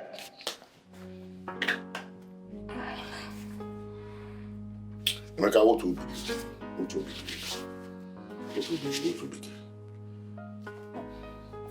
Obinna! Why? This girl is just... So you have added child abuse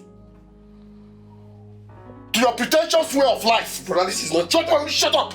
Are you mad? 18 is... Are you to tell me what is child abuse and what is not? 18 is childhood. Obinna, keep quiet! This girl shouldn't be more than 14, 15. So you don't abuse children. Under my watch, under my own roof. Nne, did he tell you that he does nothing for a living? He does not work. He's very, very lazy. He does nothing. I feed him. Brother, you're embarrassing me. I clothe him. He lives under my roof. But you're embarrassing me now. You shut up. Look at who's talking about embarrassment. Embarrassment is better than you. How can I embarrass you? What do you have that will embarrass you? Embarrassment is better than you.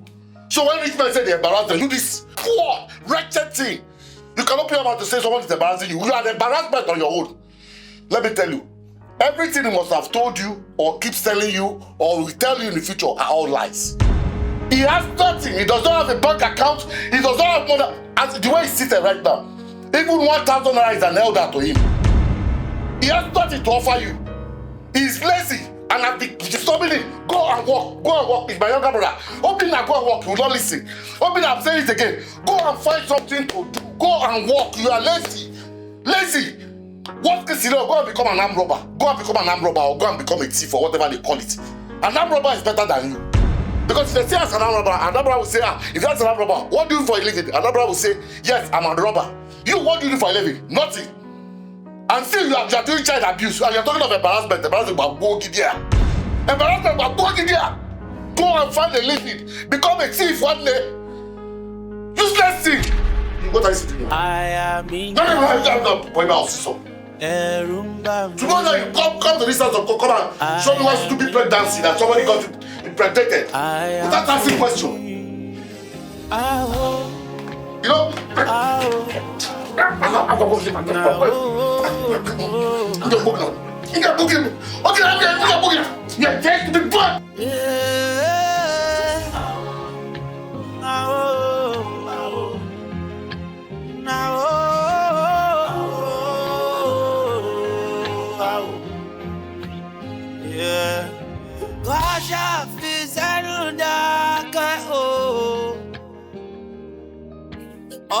tó bẹ́ẹ̀ nílẹ̀ yìí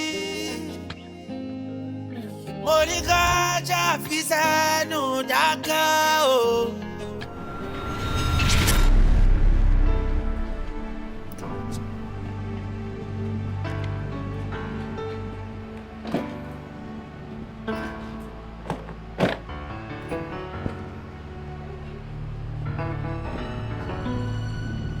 Now welcome.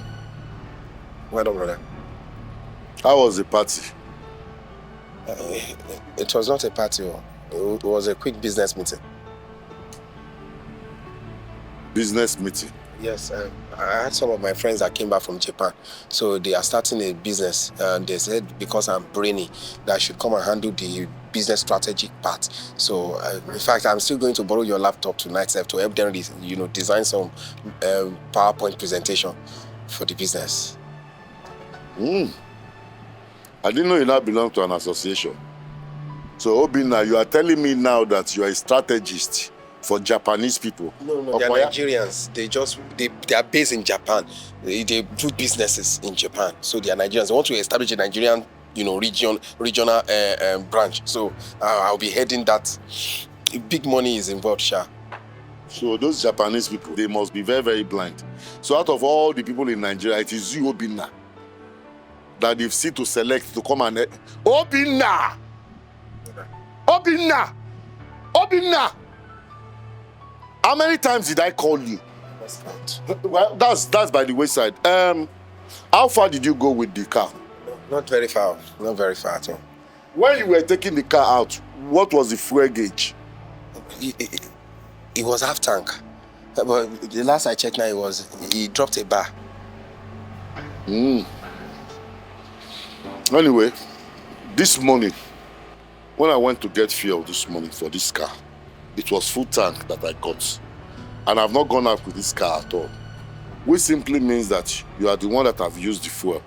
Obinna, please, I beg you in God's name, because I don't want our neighbors to start talking that these people have started again. Please, before you come into this house, go and replace the fuel. Make sure it's full tank. Please. As you are begging me, I am begging you, Obinna, please. I don't want any problem. You will only be hammering against a brick wall if you tell me to get fuel. It's not like I'm dating a fuel attendant that will give me fuel for free. Where do I get one? What I went for is to benefit everybody. My plan is to renovate this house for you. If only the thing clicked. Maybe you should check your exhaust, so your exhaust might be leaking somewhere. Because I don't know where full tank will now suddenly remain quarter tank. You cannot share your car. Bully pọ̀ débi pé mi ò lè darin lójú títì. Harassment ni. Ẹ̀ka ọjọ́ kan, mo wọ bàtà ẹ̀gbọ́n mi jáde. Ẹ rò pé ọ̀tá ló bí àwa méjèèjì ni. Láì gbé kí owó, ẹ̀gbọ́n mi dẹ̀ já mi sí owó.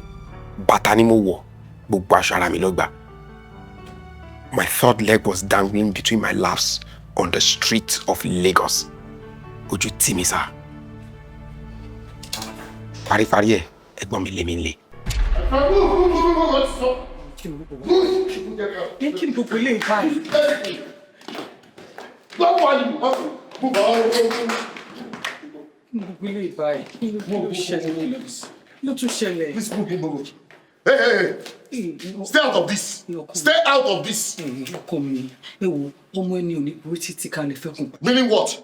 Wọ́n ló fẹ́ kó máa lọ. Where do you want him to go? Nne, will you keep quiet? Will you shut up and keep quiet? Don't you have your own problems? Tell me, don't you have your own problems? I said I'm tired. I'm tired of feeding an adult like this. Let him go and struggle for himself. Let him go out there and struggle like a man. Just like what his mates are doing. Let him go and fight for himself. Is that a wrong thing to do? It's not wrong, brother. Oh, tell me. You see, about feeding, I understand. Okay. But what saddens me is when you mention this house. You and I know that I have a share in this house. This is our father's property. And I'm only managing one room of over 5 rooms in this house. I'm managing one room and you're still evicting me from that one room. It's our father's property. We are supposed to share it equally. But you are making a mistake. Do you know the mistake? You know sharp knife. Sharp cutlass. You should have gotten a sharp cutlass so you cannot share this house into two. Or to do baboki there. You're a very stupid man. Very useless thing. Lazy idiot. Leave my house and go and struggle like your mates. Biko, he has collected the phone he bought for me. Yeah, he has collected the phone. Was that not the one that bought the phone for you? Did you buy anything? Can I have your number? Whose number? Okay, I'll put it in my head so that I'll be able to reach. You've been a very nice one. Okay, 0. If you mention any number there, if you call out any number there, you want to give him number, numbskull. The only thing in his brain is woman and how to scam people and how to eat my food. You want to give him number? What? So you don't have your own problem. You want me to remind you of your own problem? Will you keep quiet? You that have nothing upstairs except to carry women and to do scams. You want to carry number bogi there. Nara brother. Saucy, my friend. Brother, I'm respecting you. Brother, I'm respecting you. Brother, I'm respecting you. I'm respecting you. I'm not feeling fine. But stop. Go. Where do you want him to go? You want him to go? Oh yeah, come on, go. Come on, go. Oh yeah, follow. Follow. Don't you have your own problem? Don't you have your own problem? If I hear another knock there, police will be the people to take care of this place. I will call the police. Thief! My God will judge you. Papa will judge you from his grave. Right from his grave will judge you. Let him take to tonight now. Oh, Shani. Run, my yawo, right? You did. Sir, you like my part story because me like you my pity me. Only. Because Ọlọ́run gbé jàmíjà tó bá tó sọ̀rọ̀ bẹ́ẹ̀ mo máa kọjú bọ̀ sí ó dàpọ̀ lórí burúkú ní ọ̀gá mo bá sọ̀rọ̀ mi ò bá ẹ̀ sọ̀rọ̀ kó gbẹ́nu òfò dákẹ́. So ẹ ṣe sá mo wá jáde lé wọn. Fóònù tẹ́gbọ́n mi rà fún mi wọ́n ti gbà. Kò séèyàn tí mo lè pe kò sówó lọ́wọ́ mi láti ẹ̀ ti padà sílé kò sí anything. Ẹ̀sà ibi tí mo wá ní pé kí n forí lé kí lẹ fi mọ́. Ibẹ̀ mo ti kó sọ́wọ́ wọn bọ̀dá àdúgbò.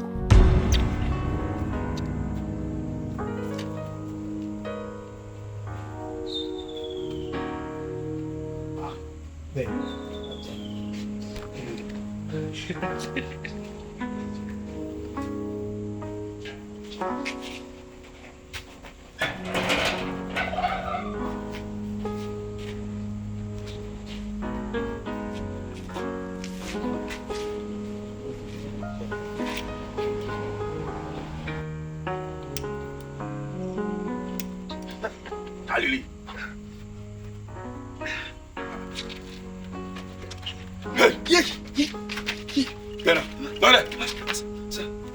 Sir, mo kì í ṣe olè sá. Mi ò rí tí màá sùn sí ni mo ní kí n sùn síbi kílẹ̀ fi mọ́ sá. Ta ló ń wá? Ọ̀rọ̀ ń bá ẹ̀pẹ́ ẹ̀gbọ́n ẹ̀ ló ní ẹyin. Ọmọ tí máa ṣe mo ṣe ní kí n sùn sí ibà ìwé. Bóyá ṣe díẹ̀ fọ́pẹ́. Kẹ́yìn bóyá kẹ́yìn. Káṣọ sókè. Tó. Yà. Bàbá yìí. Wàá fi bọ́ fọ́ orí ẹ̀. Ó fẹ́ bọ́ ọkọ̀. Ara máa pa yìí. Bàbá yìí. Move.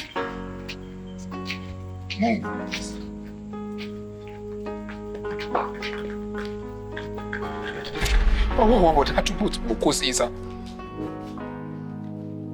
Ẹ mọ̀ pé tí kò bá dánmọ́rán fọ́mọ èèyàn èṣù máa gbèsè ẹ̀dẹ̀ gbogbo nǹkan máa dàbí pé what the devil is proposing to you is the best in life. I became very tough sir. Eléyìí ló ṣe mí rọ. Ó lè ní ẹ́ pẹ̀lú sọ. Ó ṣe mí rọ ni. Love ló bò mí lójú. Mo tough god ni sir. Wọ́n á rò pé ẹni tó sún mi sí kinní sir. Ó yẹ kó jẹ́ ìyàwó tó kúrò láyé. Mo wá gba ọ̀dọ̀ ẹ̀gbọ́n mi lọ lọ́jọ́ tá a sọ yìí. Hey, people! I'm not rushing. Slow down. I'm not rushing. Hey! I'm not rushing, sir. I'm not rushing. I'm not rushing. You know this one will be taught. Hey, I'm not rushing.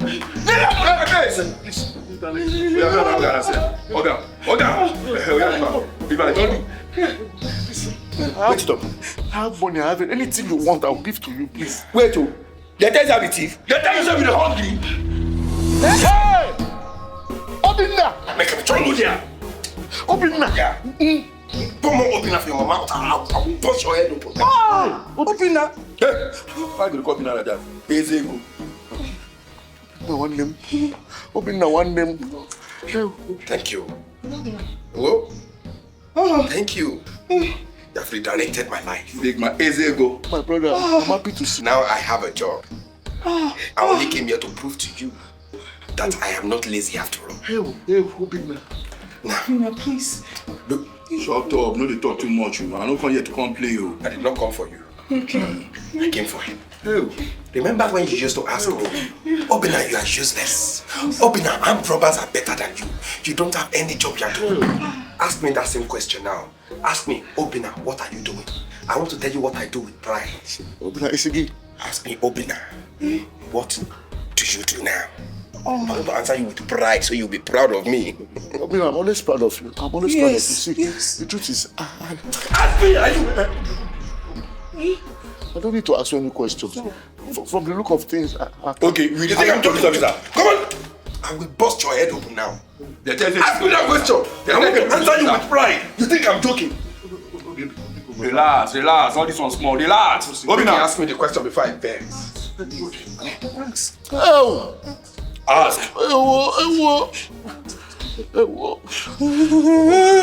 Obina, what do you not do for a living? Brother, I am now a young robber. God bless you. Killer. God bless I you. am assassin. God will bless the works of your hand, Obina. You will not know shame, Obina. They do the prayer. They say the amen. An exporting of human emotions. Obina, God will bless you. Amen. You know, as an elder brother, it's proper for me to pray for you. Yes. Okay? Afterwards. Now listen. Obina, please. I told you. I said you will go before me. Oh, hi. Obina. Now guess what? I don't need this property. I'm a big boy.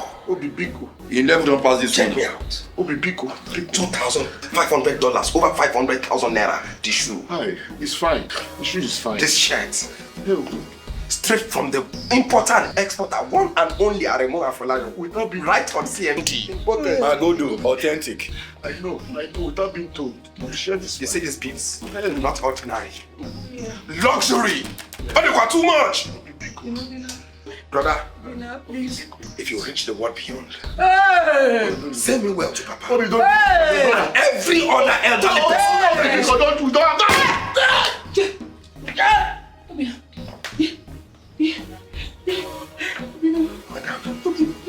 You only felt the effect of the gunshot.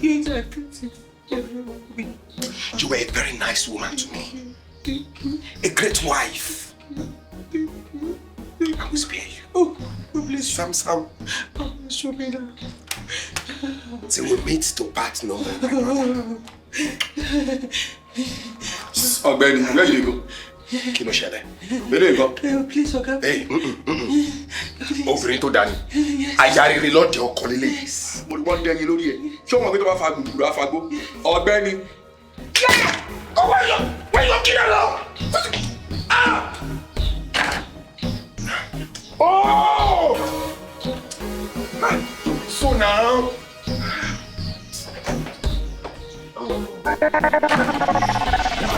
Yay! Omi ò jáde ní kó tún pààyàn! Omi ò pààyàn! Ayakira lọ́kọ́ mi o! Yay! Daddy, yes sir, ẹ jọ̀ọ́. Ẹ̀gbọ́n ló pa wá. Ẹ̀gbọ́n ló pa báwọn fìjìláńtẹ́ ọkọ̀ wa mú ní àtàkàyọ̀. Olè ní òbí olè ní olè ó pa ẹ̀gbọ́n ẹ̀ dànù. Ṣèbọ̀ ọ̀nà l'accident ní olè apààyàn. Ṣé o lè ti gbóòótọ́ mi? Ṣé mi ni mo win 50 million yẹn? Olè fẹ́ gba 50 million ṣe tún mi ó tún lọ.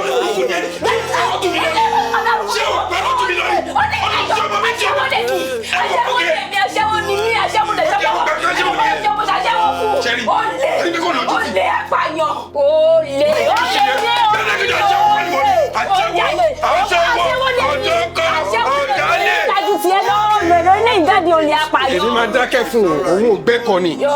Máa ní bò ní respect. Respect tó mú o. Yes, sir. Mr. Múrí burúkú. Ẹni tó bá jalè wọ́n jẹ́. Èmi náà mọ̀ sá. Olè jíjà ò dáa. Mo mọ̀ mi ò ní Ètò choice. ṣe yẹn, ó tún senior kí wọ́n máa ṣàṣẹ. Àbí? Ètò ṣe yẹn ò dáa.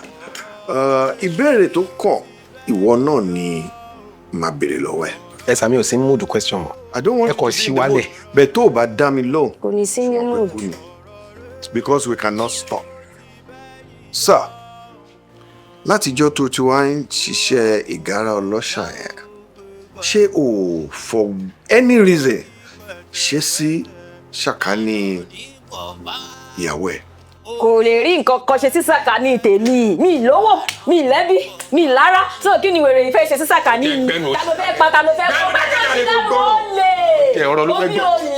Hello, Mr. Please talk to me. Yes sir, yín náà mo fẹ́ bá sọ̀rọ̀ mi ò lọ́rọ̀ bá sọ ìṣọ́ lọ́rọ̀ mi mọ́. Ẹ sà, kí ni detector ẹ̀ ṣẹ́ ní tó mẹ́rin torí mo fẹ́ bọ́. wọ́n ní mẹ́jọ. Mo fẹ́ bọ́ sà. Sórí ẹyọ kan yìí, ó lè ṣiṣẹ́ better. ẹ pàdánù. Better. Now, mo mọ̀ pé irú ọjọ́ ẹ̀ ni máa wáyé sà.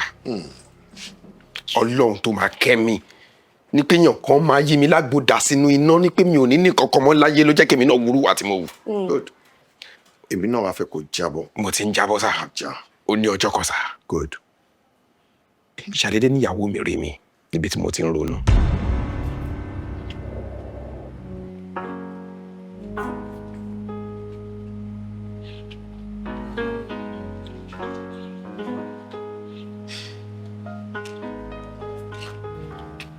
olówó orí mi mo ti wo gbogbo inú ilé mò ń wá ẹni rẹ bí ìbàlẹ̀ ló tún wá jókòó sí ó tún ń ronú má fi ronú ṣe rẹ léṣe sí mi lọ́rùn láti bí ọjọ́ mẹ́ta wá sìn ó kàn ń káwọ́ gbéní nínú ilé ò bá mi ṣeré jọ́kọ̀ mi ìrònú lè dà nǹkan kan.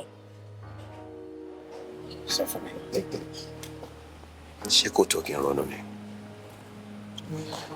Nothing seems to be working for me anymore. Container tí mo tún gbójúlé. Babe, the only container tí mo gbójúlé wọ́n tún ló yí dà sómi. So báwo mi ò ṣe ní ronú? Adé mi, ìrònú kọ́ ló máa solve problem yìí. Ìwọ náà wò nínú ìwé mímọ́. Wọ́n ní nígbà tí Ọlọ́run dá ìkólọ Síónì padà ó dàbí ìgbà tí wọ́n ń lálàá ni mo mọ̀ pé gbogbo ìkólọ ẹ pátápátá bí Ọlọ́run ti ń bẹ lókè ó máa dá padà fún ẹ ní ìlọ́po ìrònú kọ́ ló máa solve problem ọkọ mi ṣàánú mi má sọ mí dopò ọ̀sán gangan mò ń bẹ̀ ẹ́ ni. Jọ babe tí mo bá pèrè owó lọ́wọ́ ẹ nísìnyí ṣó lè fún mi. Babe owó torí yẹ la fi ṣọkọ obìnrin bí ò sówó fáàrí ò sí owó láṣọgé. I am not complaining mi n complain na mi de sọ yìí pé ó sú mi òun lélẹ́yìí sí o òun ló délé yìí mo dẹ̀ sọ o mo sọ onírara kó jẹ́ kí n ṣiṣẹ́ oní kí n má ṣiṣẹ́ kálẹ́mi náà níṣẹ́ kan tí mò ń ṣe ń sìn mo máa help ẹ one way or the other ó yá nà wọ́n sìn. Ìrònú yìí kọ́ ló máa solve problem jọ kọ́ mi ṣàánú mi wọ́n sọ mí dopò ọ̀sán gangan mò ń bẹ̀ ẹ́ ni èmi àti ẹjọ́ mọ̀ pé akíkanjú ọkùnrin ni ẹ́ jọ. I'm tired. Please. Babe, ó ti sú mi. Nígbà tó wá ń ṣeré eléyìí sí kí ló fẹ́ kí n máa ṣe ọkọ mi jọ má sunkún mọ́ ṣàánú mi jọ bó ṣe ń ṣe yóò ń dẹ́rù bà mí please ọkùnrin ní ẹ̀ náà. Please be a man, Joe. Be a man, that's what you all say. Be a man. A man doesn't have the liberty to be emotional. A man doesn't have the liberty to have a therapeutic moment for tears. A man cannot feel pain. Be a man. And I'm losing it all. It's okay, babe. It's okay. Everything will be alright. I'm so sorry. Má bínú ọkọ mi. Ó jẹ́ kí mọ̀ nǹkan tí màá ṣe bó ṣe ń kéyìn sí kémi náà bẹ̀rẹ̀ sí ní ké. Ta ló fẹ́ bẹ àwa méjèèjì sìn? Ó dẹ̀ ṣàánú mi. Ìrònú ò dáa. Ìrònú máa ń fa nǹkan tó pọ̀ sí ara àmọ́ ni. Now tó bá ti fi ìrònú ṣeré léṣe ń sìn. Tówó náà wá padà dé. Tó wá ti wá ní blood pressure. Ṣé ìlà tí màmá nurse? Ṣé kò dé? Màmá pé wọ́n ló. No, I reject it in Jesus' name. Never. Ọkọ mi ò ní high blood pressure. No. Please now, Joe, call me Joe. Nígbà tó wá di alẹ́, wá bẹ̀rẹ̀ sí sọ fún mi, ẹ mọ̀ bí ọkọ téèyàn confide nínú ẹ̀. Ẹ̀pọ̀ nǹkan ó ń bọ̀ láti abroad o, ó fẹ́ wá ṣe business ní Naija o, nílùú àwọn o, ó ń kó dollars bọ̀. Àsọmọgbọ́n, iṣẹ́ tèmi nìyẹn, information làwa fi ń live.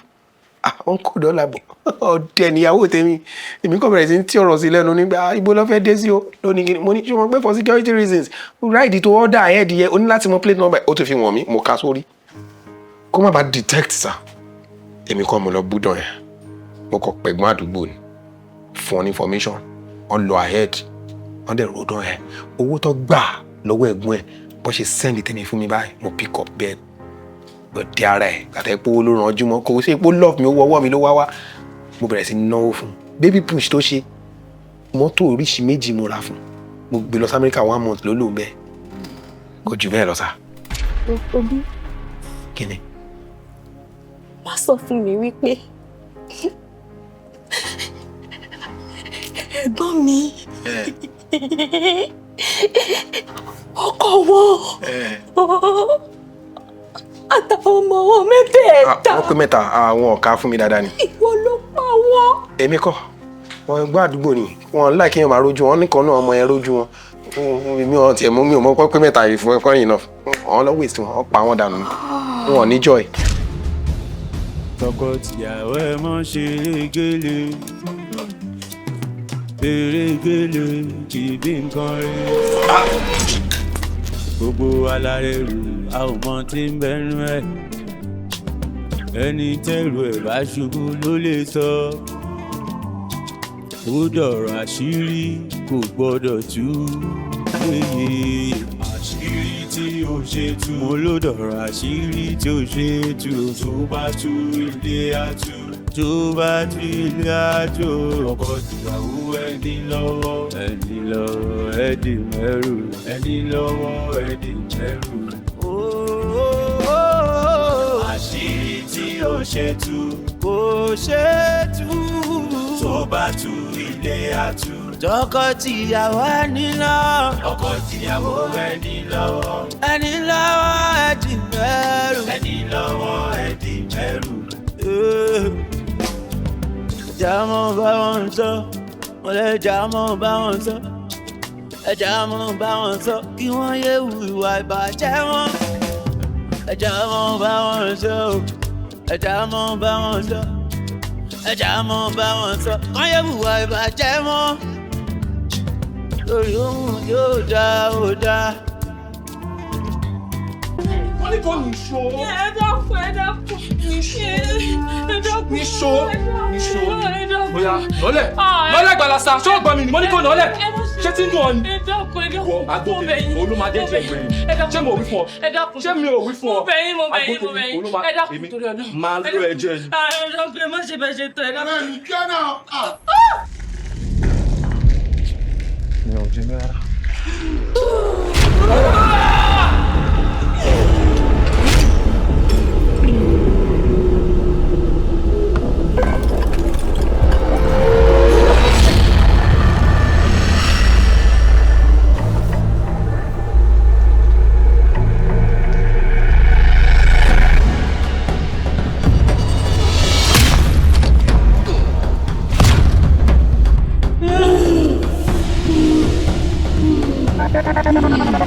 Thank you.